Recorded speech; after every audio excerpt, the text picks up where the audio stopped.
Voilà l'état de notre maison. Moi j'ai cassé, parce qu'il y avait la mérule. J'ai cassé le plafond, j'ai cassé les murs, le plancher. J'ai gratté comme je pouvais. La maison abandonnée, elle est juste derrière ce mur-là. La maison abandonnée en question, mitoyenne de celle d'André et responsable de ces dégâts, c'est celle-ci. Elle est abandonnée depuis 2014, depuis que la quasi-totalité de la famille Tahar Awidat est partie faire le djihad en Syrie. La maison, elle, dépérit. Inoccupée, elle a été squattée pendant 1 an en 2019 par des trafiquants qui l'utilisent alors comme ferme à cannabis. Et au fil des années, l'humidité a gagné la maison d'à côté, celle d'André et Daniel, qui en subissent les conséquences depuis 2022. Aujourd'hui, on ne peut plus utiliser ni nos salons, ni nos salles à manger, ni notre chambre à coucher.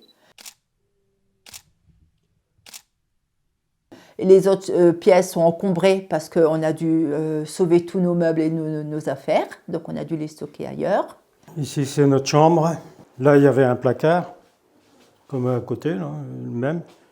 Donc j'ai dû l'enlever, tout gratter, le torchis, enlever le plancher.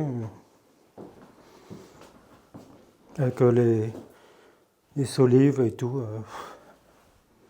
Tout ça c'est bien triste.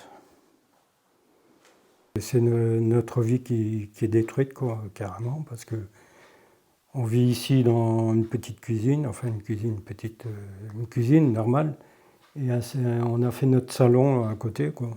On vivait bien ici, on était heureux. On a fait nos enfants, ils ont vécu ici, tout le monde était heureux ici.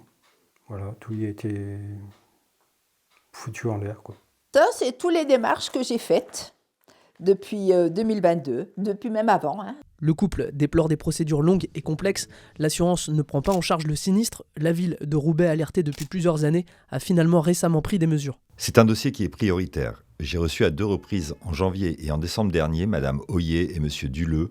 Alors effectivement, ce qu'on leur a expliqué, c'est que c'est une maison qui est une propriété privée. Elle n'appartient pas à la ville, donc on a des moyens très limités d'intervention. Néanmoins, la situation est maintenant plutôt en bonne voie de solution, même s'il y a encore des délais incompressibles.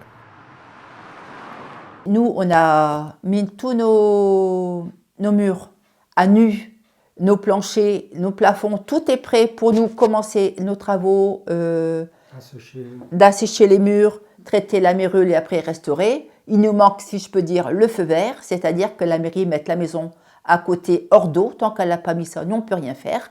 Et après, la mairie, elle doit aussi dans la foulée, mais ça, elle a dit qu'elle ne voulait pas le faire tout de suite, qu'elle attendrait l'été. Et il faut qu'elle fasse dans la foulée, sécher les murs à côté et traiter la mérule à côté pour que ça soit efficace. Vous voyez, j'ai mis une bâche, parce que ça vient du chez nous en haut, là.